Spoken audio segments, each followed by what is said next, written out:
welcome to the non-cinematic universe of ADUs with executive producers Nick Welch, Rick Mohler, and Joe Hellerstein. Because this isn't cinema, we have to talk about the housing crisis in Seattle, which is something we're all affected by. Adrian is affected by it, Emily is affected by it, Mew is affected by it, Anagha, and I'm affected by it. More and more people pour into Seattle, right? But the number of the housing is just not built to keep up with that demand at that same rate. In 2016, for example, 27,000 people moved into Seattle, but only 6,000 housing units were built. Of course, that leads to a housing shortage. It leads to pressure on the existing housing units. It leads to huge spikes in the living costs. Renters can never really could live in all of these high-rises that are being built. Potential homeowners can't buy these homes that they're wanting to buy because the prices just keep going up. So what do? One potential solution to this is the accessory dwelling unit. This is a second home on top of an existing single-family parcel that a whole other family can live in. It could be either an attached and these attached AADUs are, for instance, basements or garages. They could be detached units, which are individual living structures, and all of these units have their own entrances, their own facilities, everything, so that an individual family can have their own space. And these second homes really matter because 3/4 of the residential area in Seattle is taken up by single-family lots. Let me emphasize that is 75% of a residential area. These single-family areas have the most access to most of the schools, most of the parks, the public amenities, everything, right? So if you can't buy a single-family home, you don't get access to most of these units. ADUs, though, because they are on single-family units, could have access to these. ADUs could be built to age in place, so you don't have to pay these exorbitant fees for senior living facilities. They could be used to house a relative, maybe a young son or daughter just out of college who can't afford rents in the city. They could be used for rental income for struggling homeowners. And these are all benefits that Seattle understands and recognizes.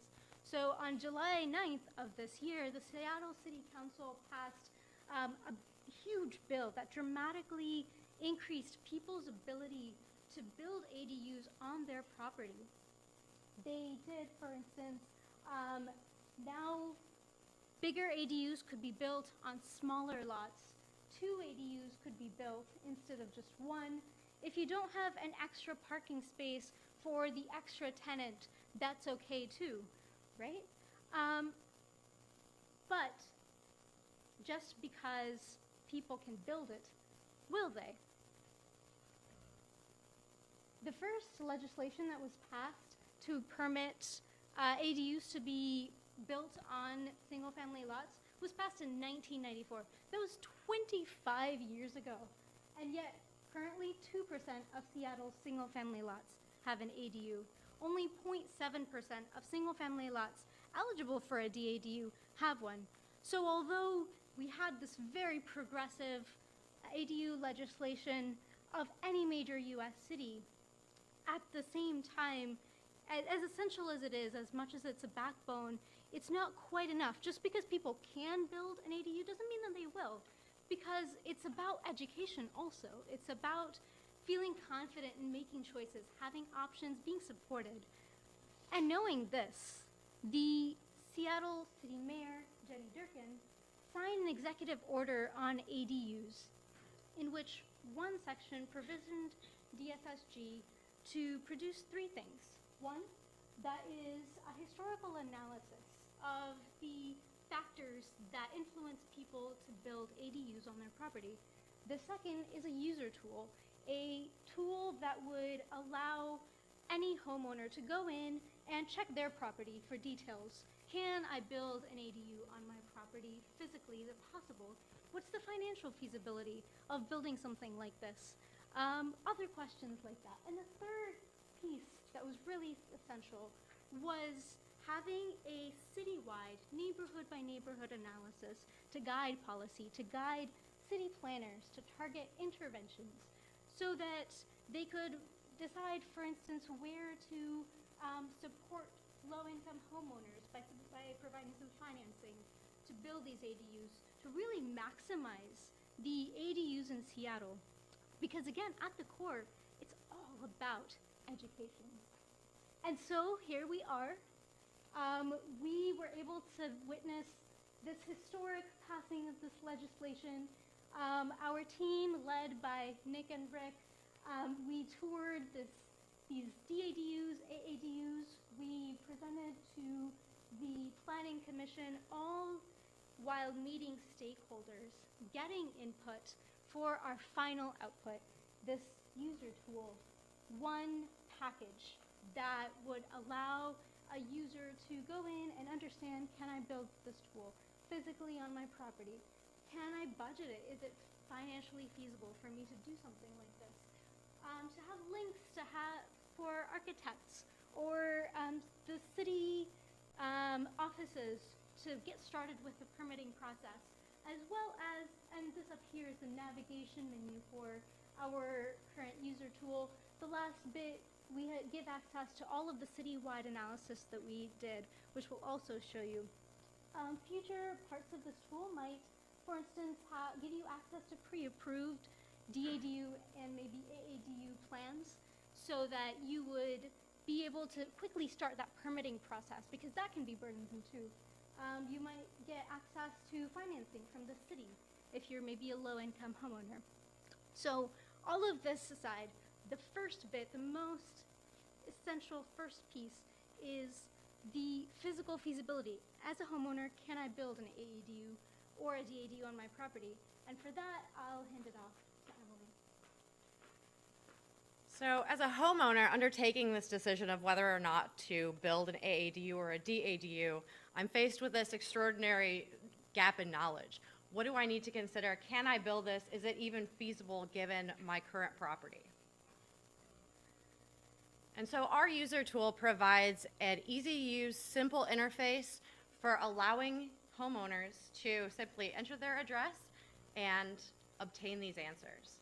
So this gives you a sense of what our first outputs are as far as the app. If I enter my address, I'm first alerted to the fact that my home is eligible to build an ADU, so an attached ADU. Now, it turns out all single-family lots in Seattle are eligible to build an ADU. So this happy news is really part of the goal of increasing awareness about the diversity of options that homeowners have available to them in terms of accessory dwelling units writ large. You can also see that this house is eligible for a DADU. Now, a lot of information goes into this eligibility decision. So based on the new eligibility criteria laid out in the most recent legislation in July, you need to be in a single family zone. Your lot needs to be greater than 3,200 square feet. Can't have more than 35% of the lot covered. Dimensions need to be 25 by 75 feet or above, and it can't be near a shoreline district. Now, as a homeowner, I may not have immediate access to all this information, or I may have to obtain that information piecemeal. We take all this, aggregate it, and provide all the information up front, allowing the homeowner to see whether or not their parcel is eligible by these hard criteria.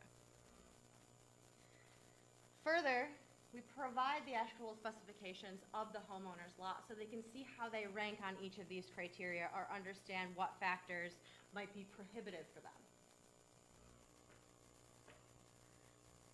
Further, instead of sort of going through this process of having piecemeal information and not really understanding where you might be disqualified, we provide a very simple, straightforward answer if a parcel is not eligible for an AADU or DADU, and then illustrate why that parcel is not eligible. So folks are getting a clear answer, can I do it, yes or no? But this is not all about just the binding constraints of the legislation. There's also other factors or soft constraints that a homeowner will need to consider that they may not be able to conceptualize offhand. So what we do is aggregate information about other details about the characteristics of the property and about the buildings located thereon, and we give the homeowner some tips and some considerations. So let's look at this one. This first is dealing with the year the house was built. So if I have an older house and I'm considering building an AADU, that's all well and good, but I may have to consider inspection costs. I may have to consider sort of renovations. These are things that I need to have on my mind as I'm doing the decision calculus. We also provide positive considerations, things that might contribute to, say, the utility of the space as a rental unit, things that might contribute to the actual attractiveness of that rental unit to potential renters. And further, you can see if there are aspects of the home that make it particularly suitable to either an AADU or a DADU, we highlight that as well. And also, we're listing considerations that the homeowner may not have at the forefront of their mind, things like side sewer conflicts, things that maybe most people are not primed to think about initially, but they'll have to have at the forefront of their consciousness if they're undertaking this decision. But on top of this, another functionality of this ADUniverse suite of tools is really to build a network of community resources. And for that reason, one of the functionalities we offer in the app is a way of identifying other AADUs and DADUs in your area. So if I list my address, I can see that I have a swell of neighbors who might be able to share their expertise with me, or may allow me to come and see their unit and determine whether that's something that I want to take on. So we're building a network and a community of information sharing around AADUs. And so the beauty of this, all of this data is public access information. This is all from King County Assessor's data and City of Seattle GIS, all open data. But it's in a lot of discrete locations. What we're doing is that we're bringing this all together and leveraging it so that the homeowner can make a responsible decision, an informed decision, and also so that we can pass this data off to the city who can then take this to scale. But beyond the physical feasibility, now I have to consider, do the numbers make sense? Now assume for a second that I own a house in Seattle, which I really like the assumption, and I wish it's true. But let's stay with the assumption for a minute. Now with this great tool, it tells me I'm eligible to build ADUs. So what's next? How much is going to cost me? The answer is, it depends. It depends on the type, if that's an attached ADU or detached ADU. And it also depends on the size of ADU you want to build. The larger you want to build, it's going to be more expensive to build. And then I can play around with this tool and select.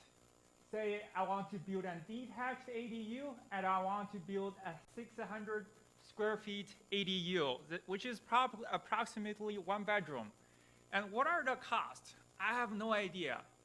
And then this tool tells me item by item, what are the costs going to be if I want to build this ADU. And now we highlight, and it actually matters a lot, the type of ADU you're trying to build. For example, on the left-hand side is attached ADU, and on the right-hand side is detached ADU. Attached ADU is more like remodeling, getting an addition to your existing house. But for a detached one, it's a little bit more like building a new house. So it's significantly more expensive for the construction cost. And then all the associated costs of building ADU will go up proportionally when the hard construction cost goes up. So for example, if we look at the figure on the right-hand side, at the bottom will tell me it's going to cost me approximately $200,000 for me at least to build a 600 square feet detached ADU. But I don't have the money, so what I should do, what are the financial options I have to think about? Say let's assume I have $100,000. I still need to pull another $100,000. So where do I get this money? if I already own a house, and then that means I've already have some equities in my house. And it's very common also based on the experience of ADU construction in Portland. A lot of ADU builders, they use home equity loans, which are called HELOC loans. And in order for me to finance that, for example, I'm trying to borrow a loan for 15 years under a fixed rate for $150,000. And this tool tells me, oh, my monthly payment will be a little bit above $1,000. And also, I understand that I'm making my house more valuable. What's the implication for my property tax? And this tool also tells me the potential increase in my property tax. Oh, there is a reminder there. My HELOC loan interest is tax deductible. Great. Those are the costs. Software costs have to think, what are the benefits? People build ADUs for various different purposes. They may want to rent it out, the ADU, and then there is a calculator to estimate the monthly rental. Assume I have this house around a university neighborhood, which is the zip code of 98105. And you can, depend on where you live, you can modify this zip code, and it will give you a corresponding value for the type of ADU, depends on the type of ADU you wanted to build. It gives you an estimated rental income value. And then I know, things happens, potentially I want to sell this ADU in future. And then I want to understand how much of this ADU construction will actually add to the value of my house. And then this tool also conveniently tell me this value. And we did all this construction based on the open source data provided by the economics team of Zillow.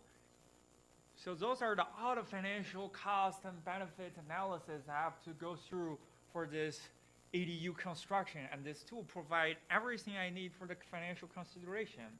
But that's just thinking about me. But it's more than me in Seattle. And now we will move to the aggregate level analysis from our colleague Adrian. Thank you. So we're going to take a trip to a place called Proto ADUniverse, more colloquially known as Seattle.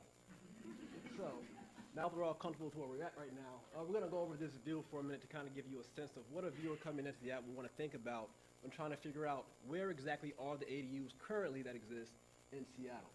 So going off this view, we can look at the value scale to see that the maximum number of ADUs we found in any particular community is 42. So we go over to the darkest aspect of the map and we see that community is Greenwood. And we see that there are 42 detached ADUs in that neighborhood. However, of the total parcels eligible to create ADUs, 383827 in particular, that is a very small number of ADUs actually in that community. But we also know that there are no communities with more ADUs than this number here. So let's dig just a little bit deeper to get some context here. So we're going to stay focused on Greenwood for a minute, and we of course see that the number remains 42. If we take a distraction to the right just a minute here, we can also see that there are 50 attached accessory units within Greenwood.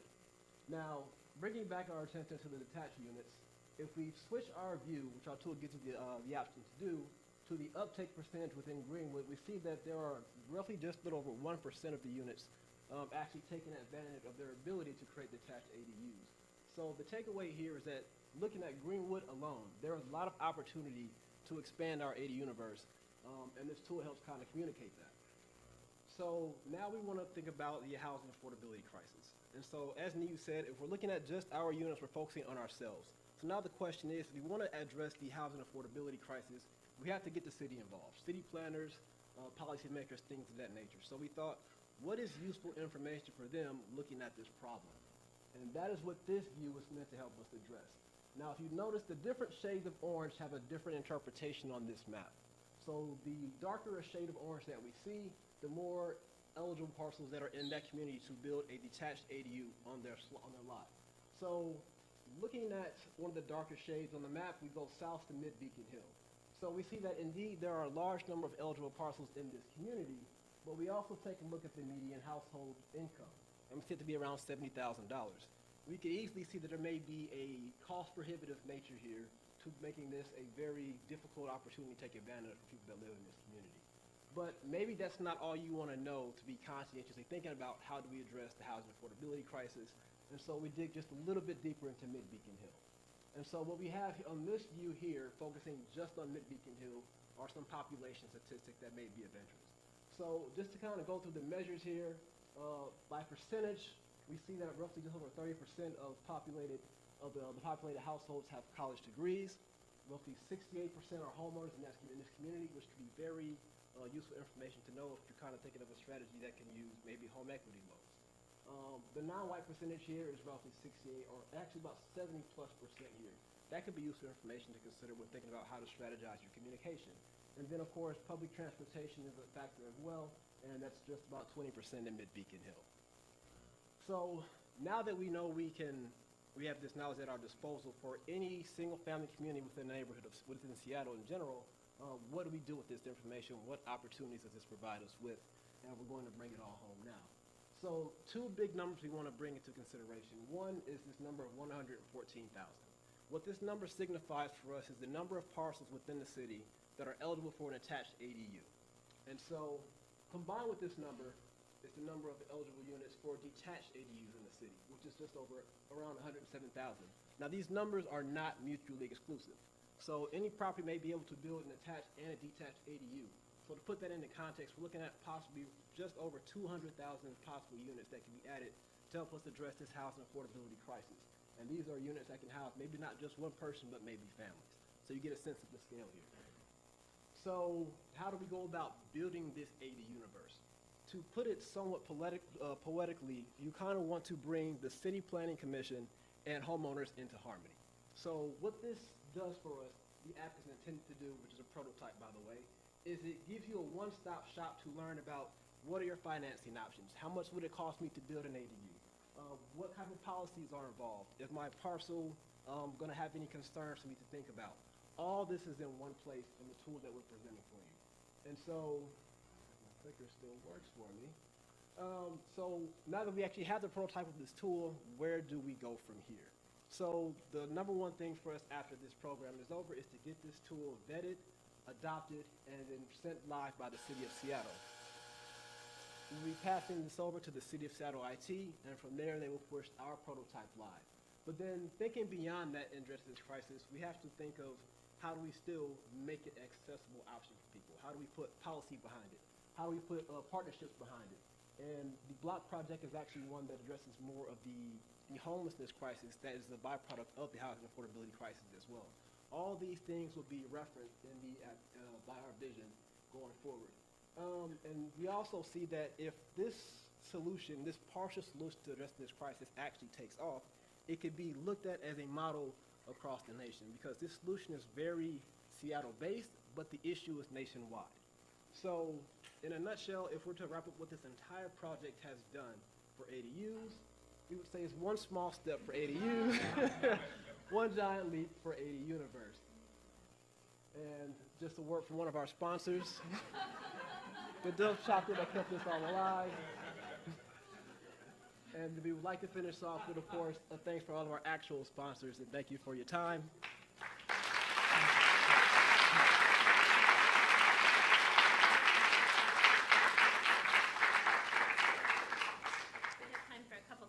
Okay, one last thing I want to add. In the reception, when this is all over, we'll actually have our app live if you want to kind of test it out or give feedback. So just letting that be known of people looking forward to it. Take questions now. Yes. Yeah, we use primarily Python, and then we use Dash to kind of get a lot of the visuals up. Some of the DASH, Dash, and some of the views were created in Python. And just for reference, the question was what app technologies did we use to actually get the app up? Yes. This was a great presentation. I was wondering where you're getting the data for the construction and other costs. There you go. So the question is, where do we get the numbers for the construction cost? So we follow the formula provided, produced by the city environmental impact report. We borrow the calculator over there. All the numbers are the same used in the report.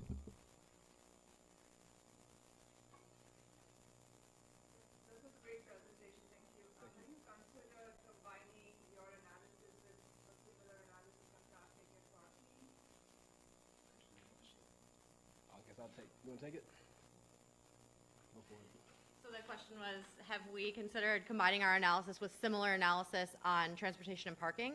The answer at this point is no, but I think from the standpoint of increasing the impact of this work, it would be really helpful. So if you have references that you're willing to provide, I think to the extent that we can, find how those are speaking to each other, that would be really helpful. I think we do, just if your presentation went a little bit longer, we need to probably put questions there, but please stay after and direct your questions. I know the team would love to have the opportunity to answer them. And come say